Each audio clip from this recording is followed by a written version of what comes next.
Subscribe Lebotio. Jazakallah khair.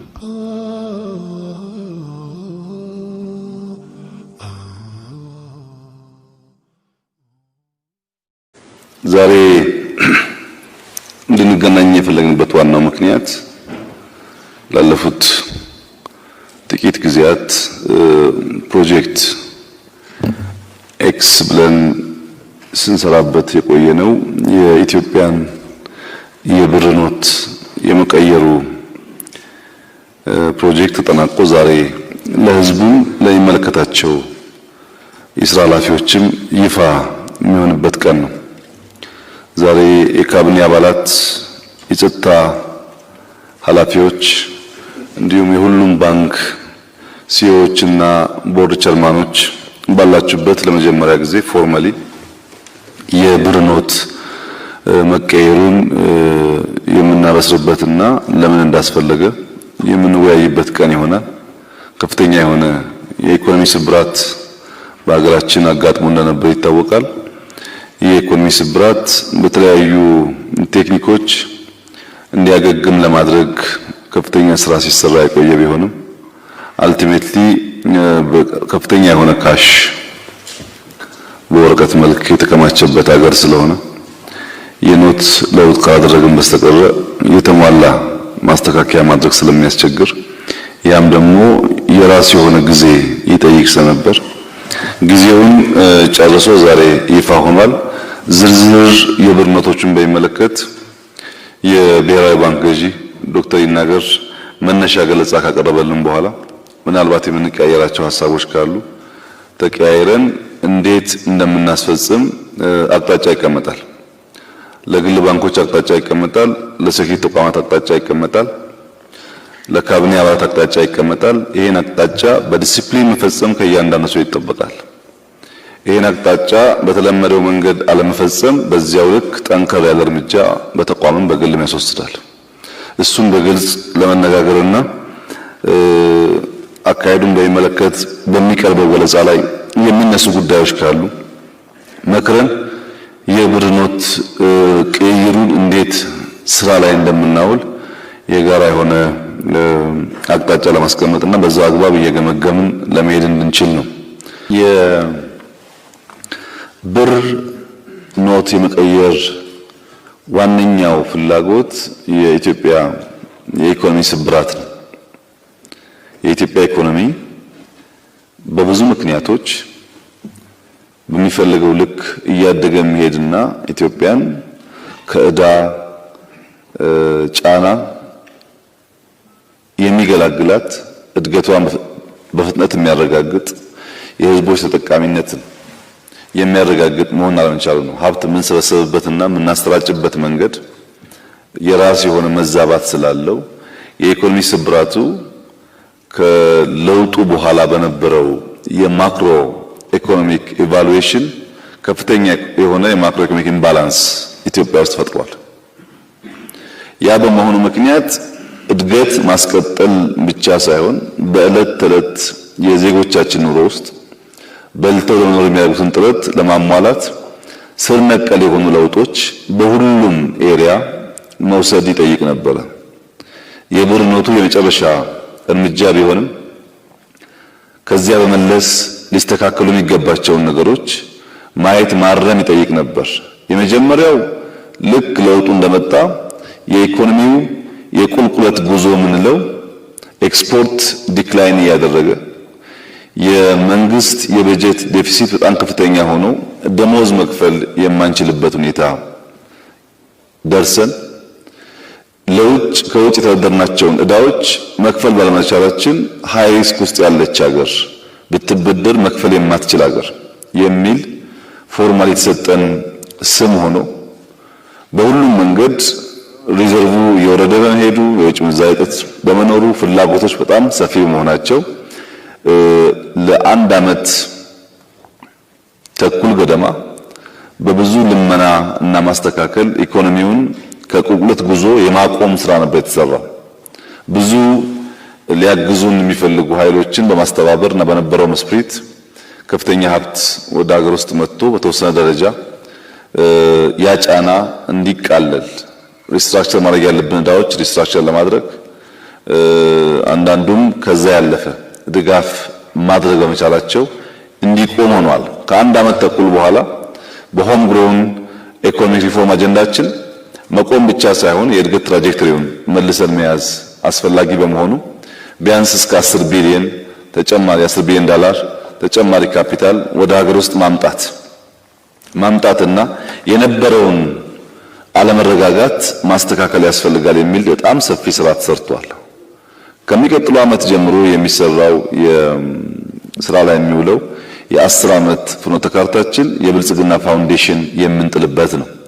አሁን ኢኮኖሚያችን ከሁለት ዓመት በፊት በነበረው ሁኔታ ላይ አይደለም። በብዙ መልኩ ዕዳን ብቻ ብንወስድ 31% ጂዲፒያችን ዕዳ ነበር። አሁን ወደ 25 ዝቅ ማድረግ ተችሏል። በዚህ ምክንያት ተጨማሪ ብድር ኢትዮጵያ በተለይ ኮንሴሽናል ሎን ለማግኘት ሰፊ እድል ያላት ሀገር ናት። ብዙ ለማበደር የሚፈልጉ ግለሰቦችም ቡድኖችም ሀገራትም ጥያቄ ያቀርባሉ። ከሁለት ዓመት በፊት ማበደር አስቸጋሪ ነው፣ ሪስክ አለው፣ ተመልሶ ገንዘቡ አይመጣም ከሚለው አሁን ደግሞ ለማበደር ፍላጎቶች ይታያሉ። በሁሉም ስመጥር ባንኮችም ከሌሎች የፋይናንስ ሶርሶችም። እንግዲህ ከወሰድናቸው ሜጀሮች ውስጥ አንዱ የእናንተን ሴክተር የሚመለከት ነው። የባንክ ሴክተሩን በአንድ በኩል ኢትዮጵያ የምትንከባከበው የምትጠብቀው፣ ሌሎች መጥተው እንዳይወጡት የምታደርግ፣ በሌላ መንገድ ደግሞ እድገቱ ፈጣን እንዳይሆን በተለያየ መመሪያ የታነቀ ነበር። ከዚህ ውስጥ አንዱ 27% ቦንድ መግዛት የሚለው ጉዳይ በመጀመሪያው የቦርድ ቸርማኖች ስብሰባችንም ከዚያ በፊትም በብዙ ጊዜ የሚነሳ ጥያቄ ነበር። በዚህ 2 ዓመት ውስጥ 27% እንዲቆም ተደርጓል።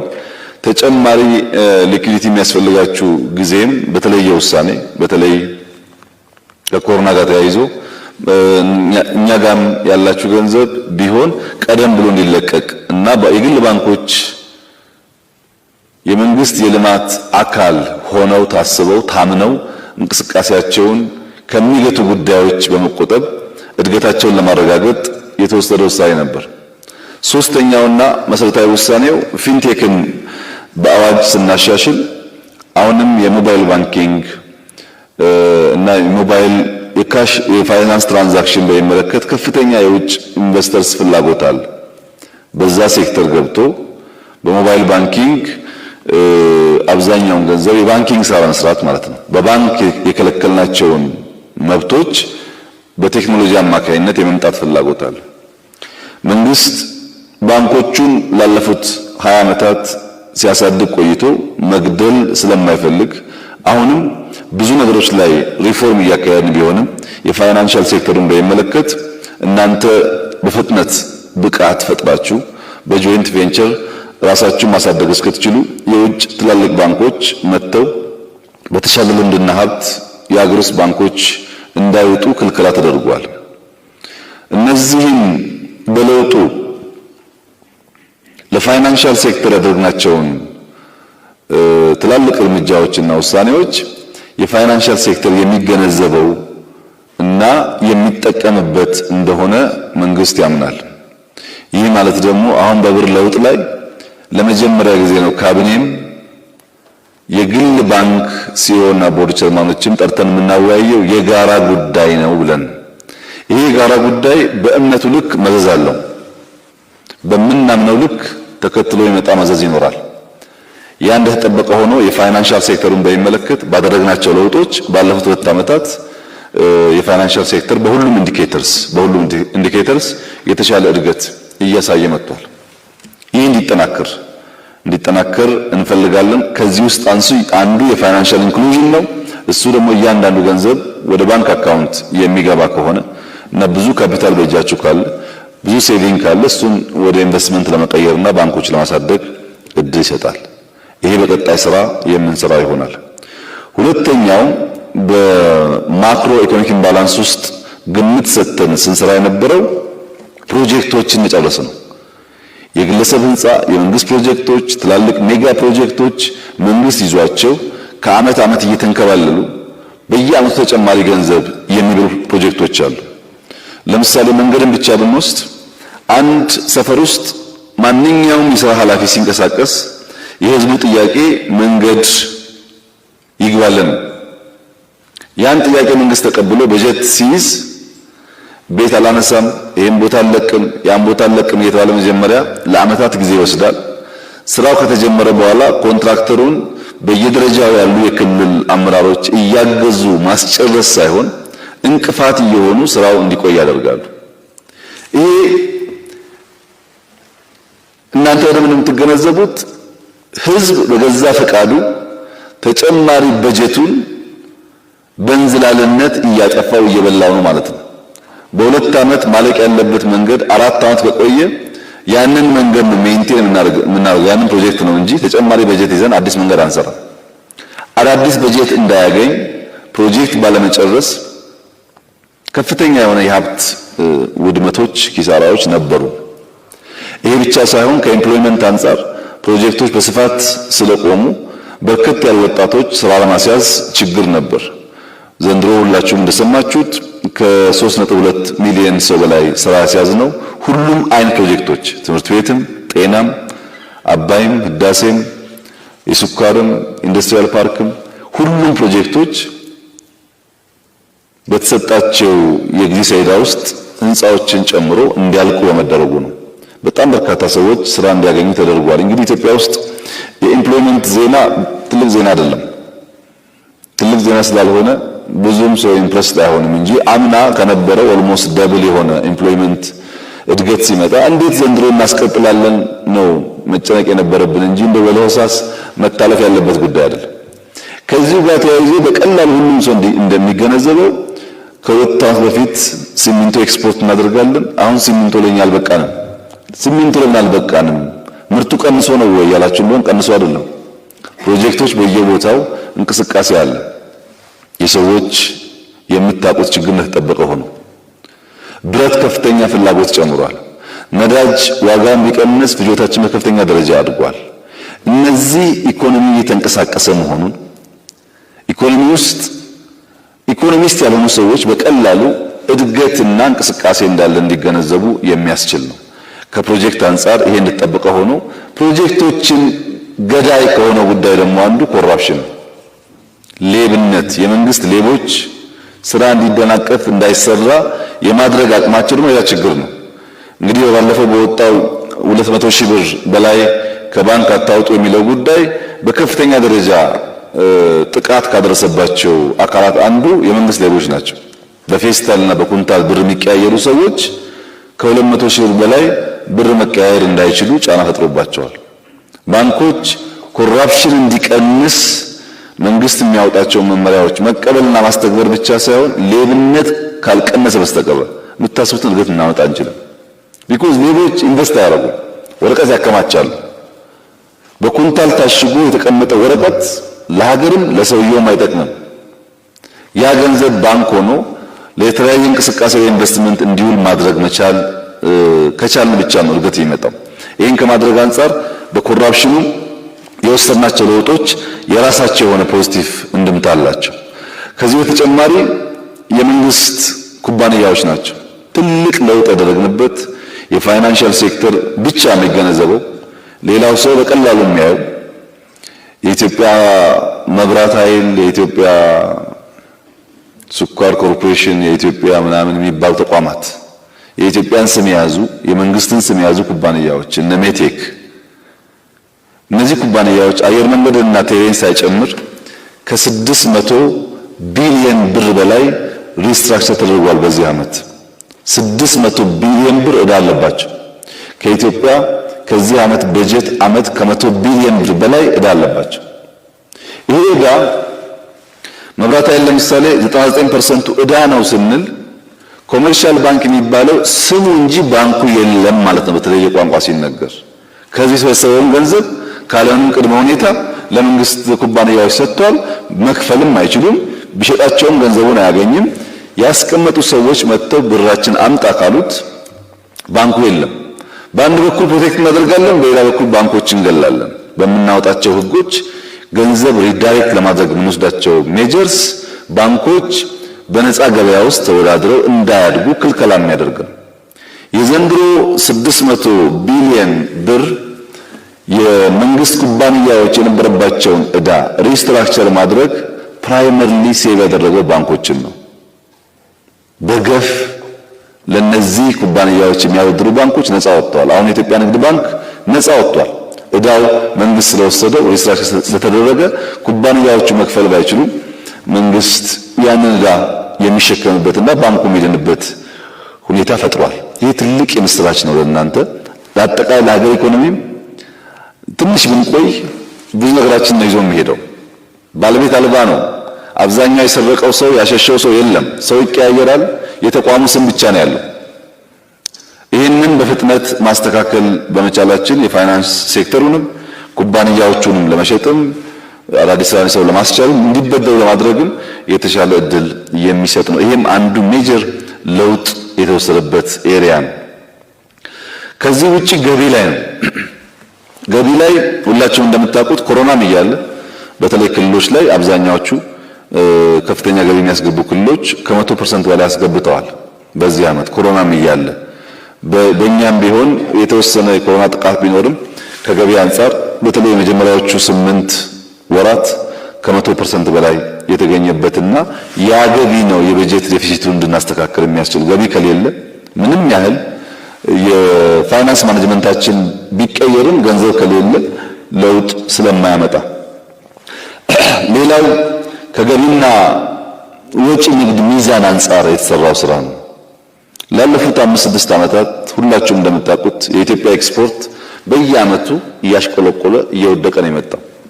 ዘንድሮ ኮሮናም እያለ 14% ነው እድገት ያመጣ ነው። 14% እድገት አመጣ ማለት በዛው ልክ ሻል ያለ ለኢትዮጵያ የማይመጥን ግን ሻል ያለ የውጭ ምንዛሪ ያስገብተናል። የውጭ ምንዛሪ ስናስገባ በገቢ ንግዳችንም የተወሰነ ደረጃ ቅናሽ የተደረገባቸው ኤሪያስ አሉ እና በምንፈልገው ልክም ባይሆን በገቢና ወጪ ንግድ መካከል ያለው የሚዛን መዛባት በተወሰነ ደረጃ ጠበብ እያለ እንዲሄድ እድል ፈጥሯል። ከዚህ ውስጥ አንዱ ክሪቲካል ስራ አምና የጀመርነው ግን ዘንድሮ መቀጠልና መጠናቀቅ ያለበት ኢምፖርት ሰብስቲዩሽን።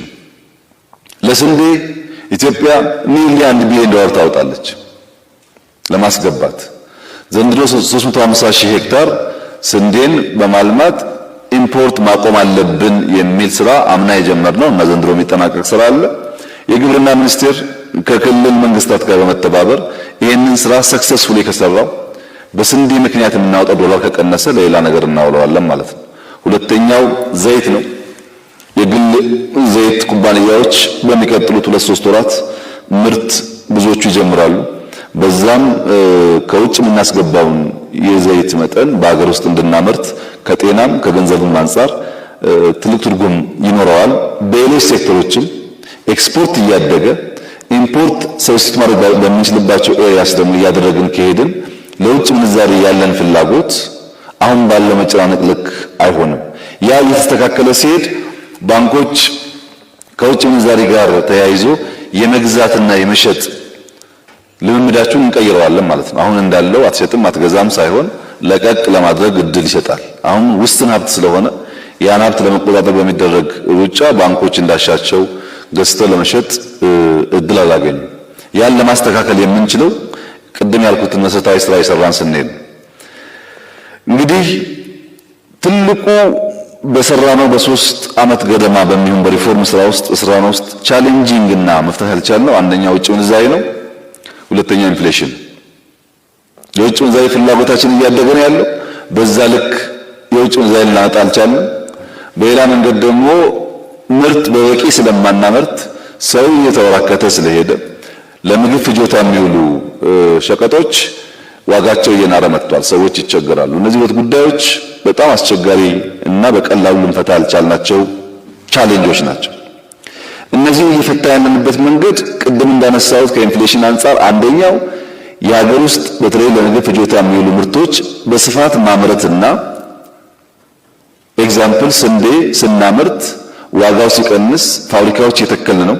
ተጨማሪ ፋብሪካዎች የዳቦ ፋብሪካ እየተከልን ነው። ዳቦን ከ5 ብር 1 ብር ወይ 50 ሳንቲም ብናስገባ ተራው ዜጋ ዳቦ ለመብላት አሁን ያለበትን ስቃይ ይቀንሳል። ከዳቦ በኋላ በእርግጠኝነት ወተት ማለቱ አይቀርም፣ ጁስ ማለቱ አይቀርም።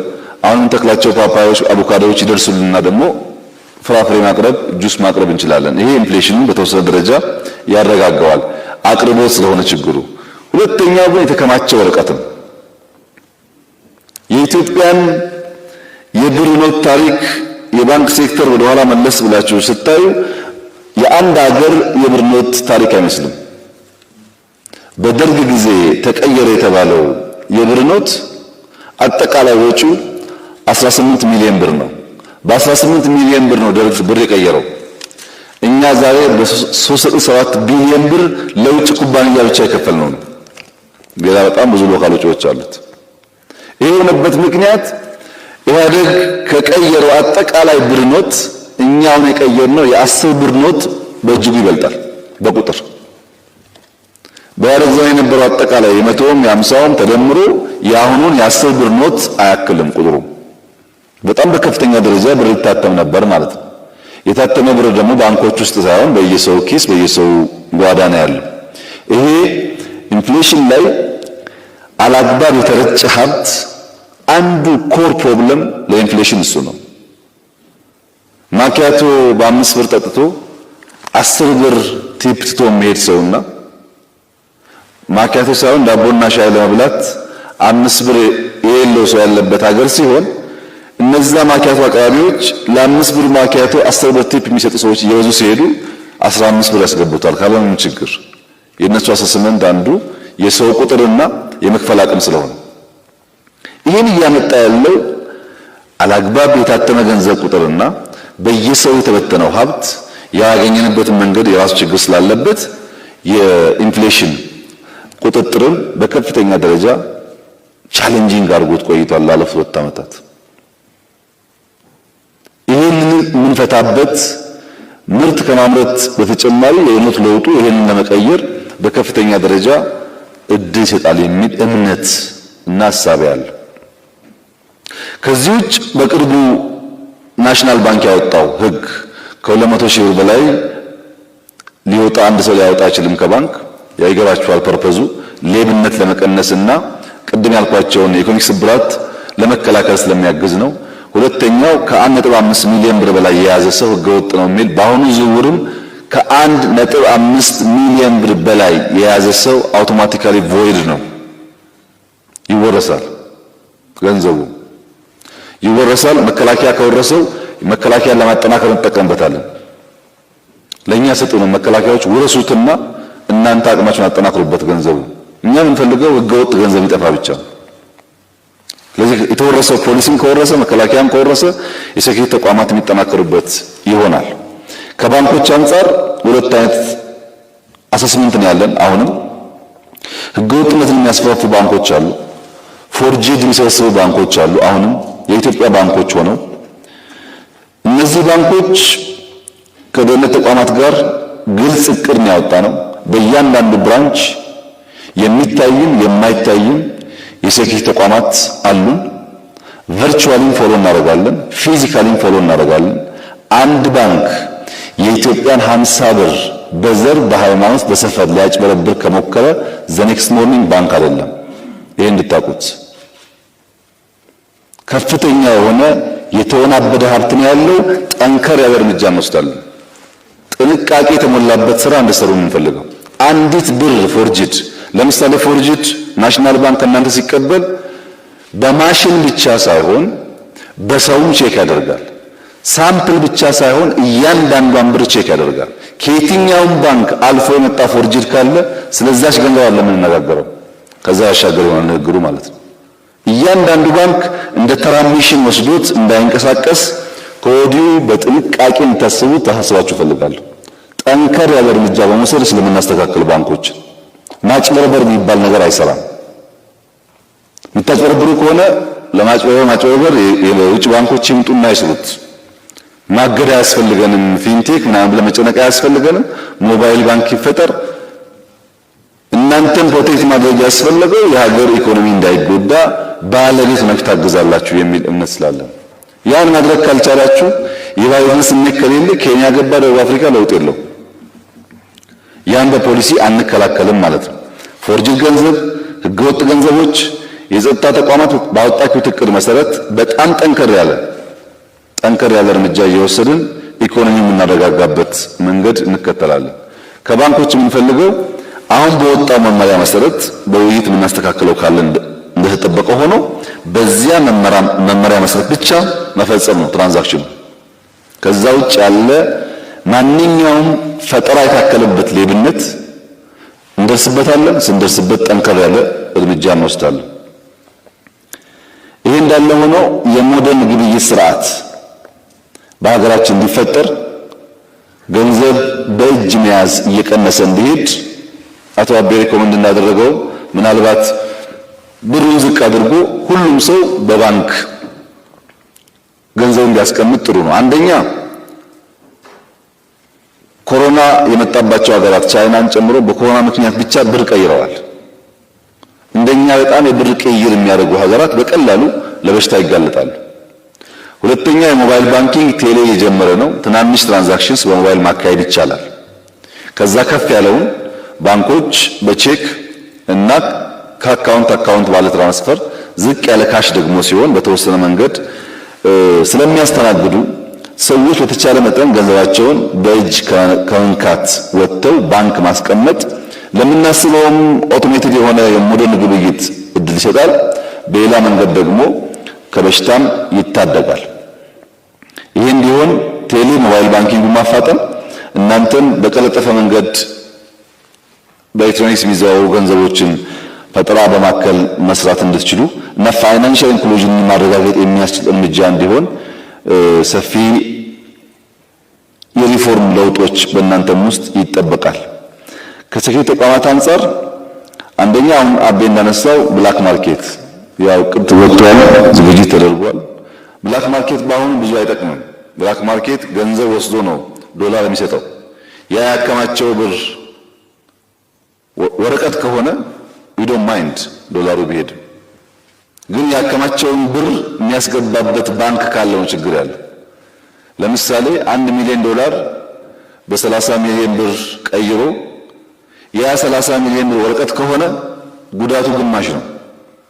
ጉዳቱን የሚያጠነክረው 30 ሚሊዮን ብር ባንኮች ተቀብለው በአዲሱ የብር ልውውጥ ውስጥ እድል ካገኘ ብቻ ነው።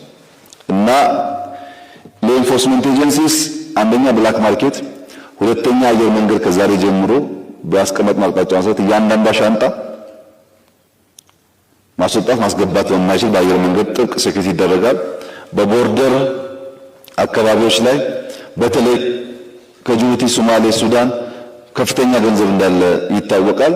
በነዳጅ ቦቴ የሚሆን በምግብ መንገድ በተለያየ መንገድ ገንዘቡ እንዳይገባ ለኢንፎርስመንት ኤጀንሲስ በወጣው ዕቅድ መሰረት ከመነሻው ጀምሮ ሰፊ ጥበቃ ያደርጋሉ። ከወረሱ ይወስዱታል።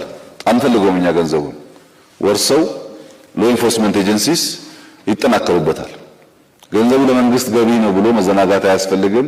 በዚህ ጉዳይም የሚተኛ ወታደር ፖሊስ ካለ በአገር ሉዓላዊነት ላይ መደራደር መሆኑን ማሰብና የሚያስጠይቅ መሆኑን ከግምት ማስገባት። ድንገተኛ ፍተሻዎች ይካሄዳሉ። በተለያየ በምንጠረጥራቸው ቦታዎች በግለሰብ ቤት የሚሆን ንግድ ቦታ ድንገተኛ ፍተሻዎች ይካሄዳሉ። መስተካከል ስላለበት ኢኮኖሚው ወጣ ያሉ ሜጀሮች እንወስዳለን። በድንገተኛ ፍተሻዎች ለኢንፎርስመንት ኤጀንሲስ ግልጽ እቅድ አላቸው። በዚያ መንገድ የብር ኖት ቅየራ ብቻ ሳይሆን በቀጣይ የኢትዮጵያን ኢኮኖሚ በሚያረጋጋ መንገድ መፈጸም በጣም አስፈላጊ ይሆናል። ይህ እንዲሆን ምናልባት አቤ ያነሳውን በተወሰነ ደረጃ እኛም ጋር አከራካሪ ጉዳይ ስለሆነ የኔ ፍራቻ የነበረው ባንኮች ኖቱን በጣም ብዙ ስለሆነ እንደዛኛው ጊዜ አይደለም፣ ያኛው ኖቱ ትንሽ ነው። አሁን ብራንች የጨመረ ቢሆንም ያሁን ኖት ብዙ ስለሆነ በሚል ነው ያሰብነው። ሁለተኛ አካውንት መክፈት በራሱ አሁን ካለው ዳብል ሊያደርግ ይችላል የሚል ግምት ነው ያለን። ለማስተናገድ ትቸገራላችሁ የሚል ስጋት ስለነበረን ነው። ዋናው ስራው የሚያልቀው በአንድ ወር ነው። ከአንድ ወር በኋላ ያለው የትናንሽ የተዘነጉ ገንዘቦች ለማስተናገድ እድል መስጠት እንጂ በአንድ ወር ውስጥ ከ100,000 ብር በላይ ያለው ማንኛውም ሰው አካውንት ከፍቶ የሚጨርሰው በዚህ ወር ይሆናል። አንድ ሁለተኛ አንድ ሰው 10 ሚሊዮን ብር ኖሮት በአምስት ሰዎች ገንዘቡን እየላከ እናንተ ጋር ወደ ራሱ አካውንት ማስገባት አይችልም። ብር ይዞ የመጣው ሰውዬ መታወቂያውና ስሙን ወስዳችሁ በሱ ስም አካውንት የሚገባው። አንደኛ አካውንት የሚከፈተው፣ ሁለተኛ ባመጣው ሰው ስም አካውንት የሚከፈተው። ምን ማለት ነው? አትሊስት ትክክል ባልሆነ መንገድ የተሰበሰበ ሀብት ካለም ይሰራጭ ብለን ገንዘብ በስመ ቀይርልኝ የሚል ሰው ሰርቆት ስለሆነ ተቀብላችሁ የምትቀይሩ ሰዎች ደግሞ በእናንተ አካውንት ደግሞ ውሰዱት ገንዘቡን። አትሊስት ዲስትሪቢዩሽኑ ይስተካከል ማለት ነው። 100 ሚሊዮን ለተለያየ ሰዎች ካደረገ ለተለያየ ሰው አካውንት ከሆነ ፌርም ባይሆን ሰምሃው ስርጭቱን ስለሚያበዛው ከጥቂቶች ስለሚያስወጣው ጥሩ ነው። እሱም ጥሩ ማለት ንጽጽር ነው። እንግዲህ የሚቻለው የሚፈለገው ፉሊ ህጋዊ ማድረግ ነው።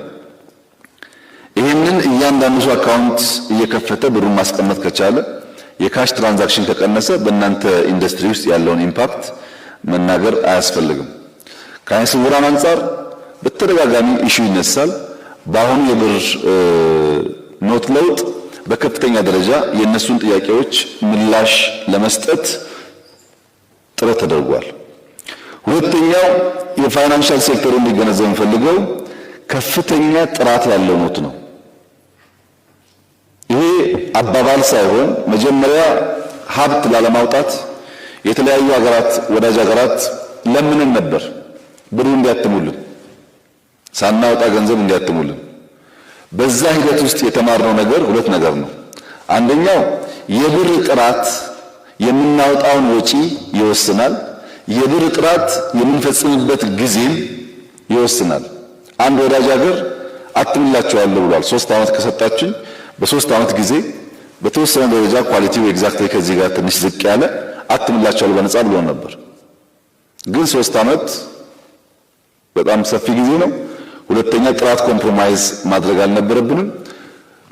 ጊዜ ለመቆጠብ በአንድ ሀገር ሳይሆን በብዙ ኩባንያዎች ነው ያተምነው ገንዘቡን። ጥራቱን በሚመለከት እኔም ለመንኳቸው ሀገራት እንደነገሩኝ የዚህ ብር ጥራት እናንተ በደንብ ስለምታውቁ በተቻለ መጠን ከፍ ያለና ረጅም ጊዜ ማገልገል እንዲችል ተደርጎ የተሰራ ነው። ሴኪዩሪቲ ፊውቸሩም እንደዚሁ ቅድም ይናገር እንዳነሳው በተቻለ መጠን ለፎርጂድ እንዳይጋለጥ ሆኖ የተሰራ ነው። ከዚህ በተጨማሪ በብር ኖቶች ላይ ከኋላ ያለው ትርክት ናሬሽን አንደኛው ለኢትዮጵያውያን አስፈላጊው ነገር ሰላም ነው። ሰላምን የሚያንጸባርቅ መሆን አለበት። ለዚህም እያንዳንዱ ሕፃን እያንዳንዱ ሰው እርግብ ብቻ ሳይሆን የሆነ አበባ ያዘች እርግብ ናት የምትታየው። እሷን እያየ ለሰላም ያለንን ፍላጎትና ቁርጠኝነት የምናሳይበት እንዲሆን። ሁለተኛ ከአምስቱ በኢኮኖሚ ካስቀመጥናቸው ፒላርስ አንዱ ቱሪዝም ነው፣ ግን ደግሞ የተዘነጋ ነው። ባለፉት ዓመታት ከቱሪዝም ማግኘት የሚገባንን አላገኘንም። አሁን ኢንቨስት እያደረግን ነው። ቱሪዝምን የሚያንጸባርቅ መሆን አለበት። ጥቁር አንበሳ የኢትዮጵያ መለያ ነው። ዋልያ አይቤክስ የኢትዮጵያ መለያ ነው። ሂስቶሪካሊ ቅድም የተነሱት ቅርጾች እና ቤተ መንግስቶች እነሱም የኢትዮጵያ መለያ ናቸው። እነሱም በደንብ በሚያሳይ መሆን አለበት። ቱሪዝም አትራክት የምናደርግበትና ያን ቲንኪንግ ኢንደክት የምናደርግበት መሆን አለበት የሚል ሂሳብ ያለው። ሶስተኛ ከታሪክ አንጻር አካታች መሆን አለበት። ሁሉም ኢትዮጵያዊ የሚያካትት መሆን አለበት። ፋሲል አለ ድሮም አሁንም፣ አክሱም አለ ድሮም አሁንም፣ ሐረር አልነበረም አሁን ነው የገባው፣ ሶፍ ዑመር አልነበረም አሁን ነው የገባው።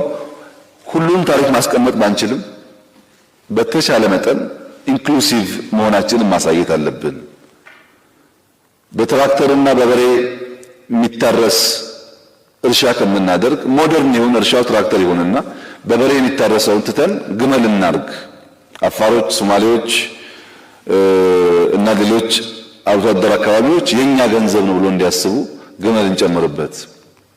ያን ነው የኢትዮጵያ ብር ሆኖ ሁሉንም የሚያካትት የሚሆን ከታሪክ አንጻር በተቻለ መጠን አካታች ይሁን ነው።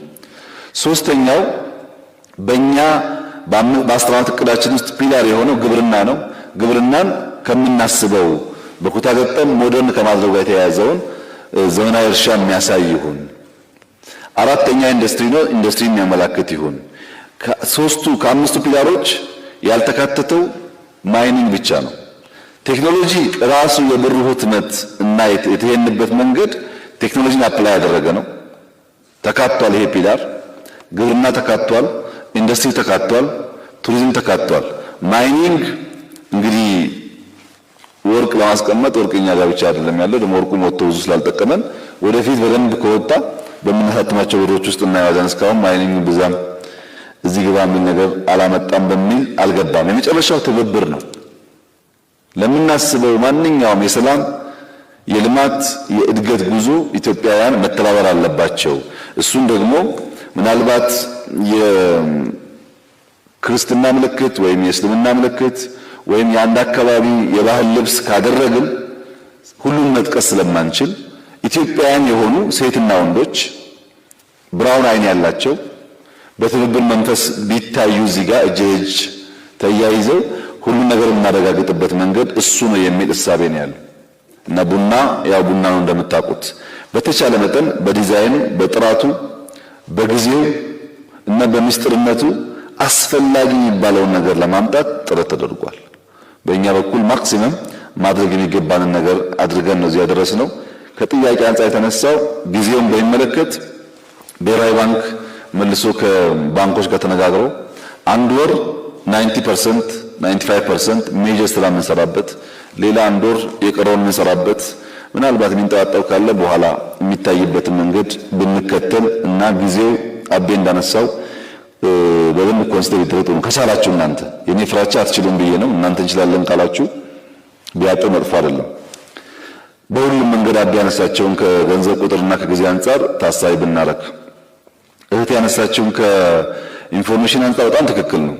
እናንተም ከዛሬ ጀምሮ በሙያችሁ ሚዲያ በመጠቀም ማስተማር አለባችሁ። ስለ ገንዘብ ኖቱ ብቻ ሳይሆን ሴቭ ማድረግ ያለው አስፈላጊነት ባንክ የተቀመጠ ገንዘብ አሁን በየቦታው የሚጠፋ የሚቃጠል ነገር ሲኖር ባንክ የተቀመጠ ነገር ለብዙ ነገር ጠቃሚ ስለሆነ ህዝቡ አውቆ ገንዘቡን ባንክ እንዲያስቀምጥ ማስተማር ያስፈልጋል።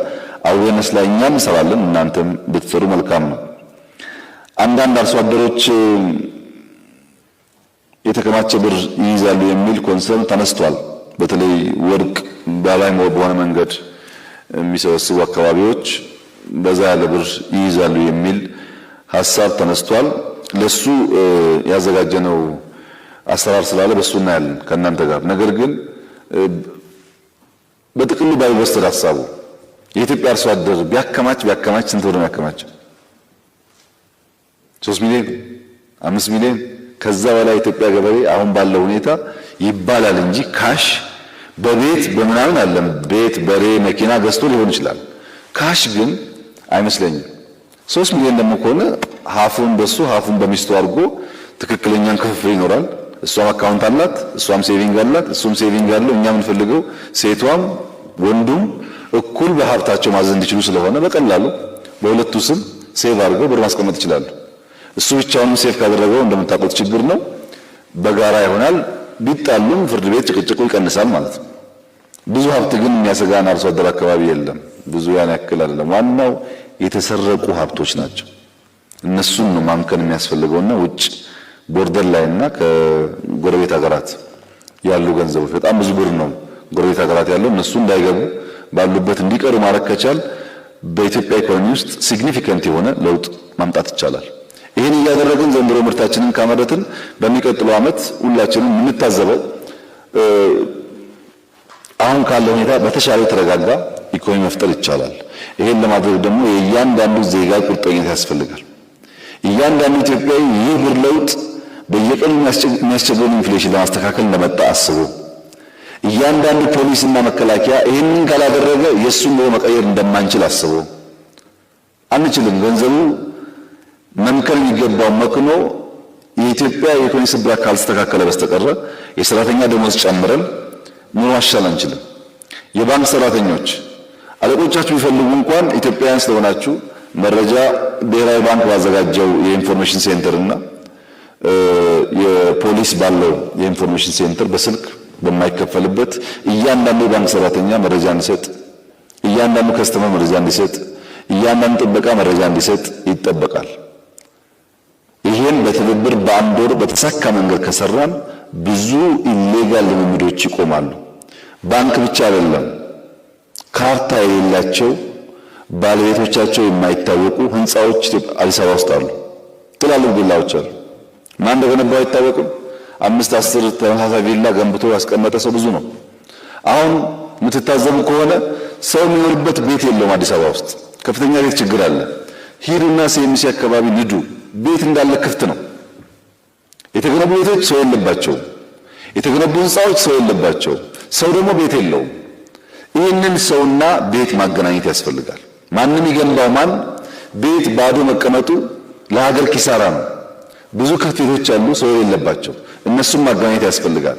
ለዚህ ሁሉ የኢኮኖሚክ ስብራት ጥገና የሚሆን ስራ ስለሆነ ባንኮች ደግሞ በደንብ ስለምትገነዘቡ ይህንን ጉዳይ በቅርበት በኃላፊነት ስሜት እንድታግዙ ከሙያም አንጻር ድጋፍ ማድረግ ያለባችሁ አካባቢ ካለ የብሔራዊ ባንክ ከወትሮ በተለየ በሩን ክፍት አድርጎ ይጠብቃችኋል።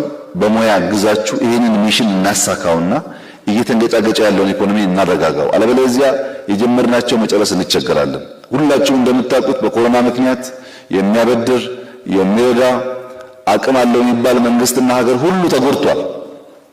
አሁን ለኛ ለመስጠት ሳይሆን ራሱ በሀገሩ ያሉ ስርዓት ሰዎች መደጎም፣ ኩባንያዎች መደጎም ፈተና ሆኖባቸው ብዙዎቹ ብዙ የምናገኘው እርዳታ እንዳለ መጠበቅ ሳይሆን በሀገር ውስጥ ያለውን ሀብት በህግና በስርዓት እያገላበጥን ማደግ ማዕከል ያደረገ አካሄድ መከተል ስላለብን በተቻለ መጠን ከፍተኛ ድጋፍ እንድታደርጉልን በዚሁ አጋጣሚ ጥሪ ማቅረብ ፈልጋለሁ።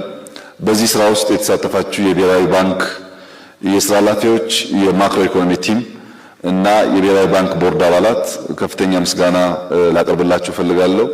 ባንኮች በዚህ ሚሽን ውስጥ ከመንግስት አቋምና ፍላጎት ጋር ተስማምታችሁ ጥራት ያለው መንገድ የምትሰሩትን ባንኮች መንግስት በተለየ መንገድ ሪኮግናይዝም ያደርጋቸዋል፣ ፕሮሞትም ያደርጋቸዋል። ላጠፋ ብቻ አይደለም የምንቀጣው፣ በደንብ ለሚሰሩት ፕሮሞትም እናደርጋለን። የኢትዮጵያ ሕዝብም ለሱ እድገት የቆሙትን ባንኮች አውቆ አስተላልፎ እንዲያስተካክል ፕሮሞት እናደርጋለን።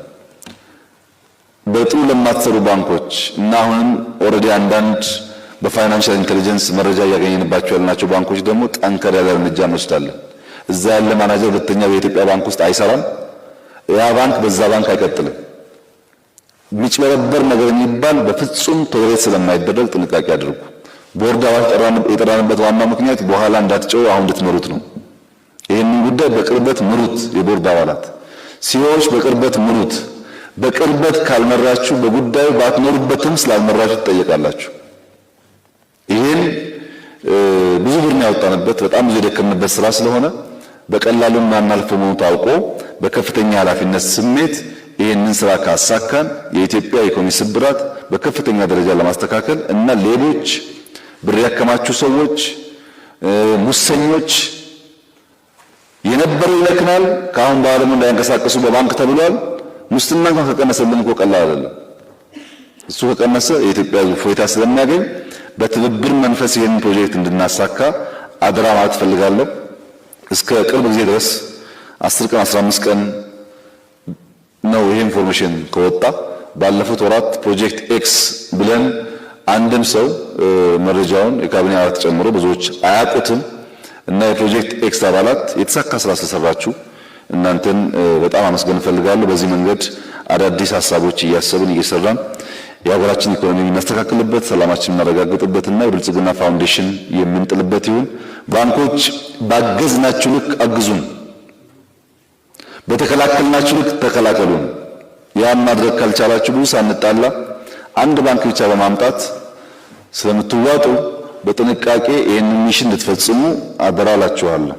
አደራው ከተበላ እንግዲህ ያው በጋራ የሆነ ኪሳራ።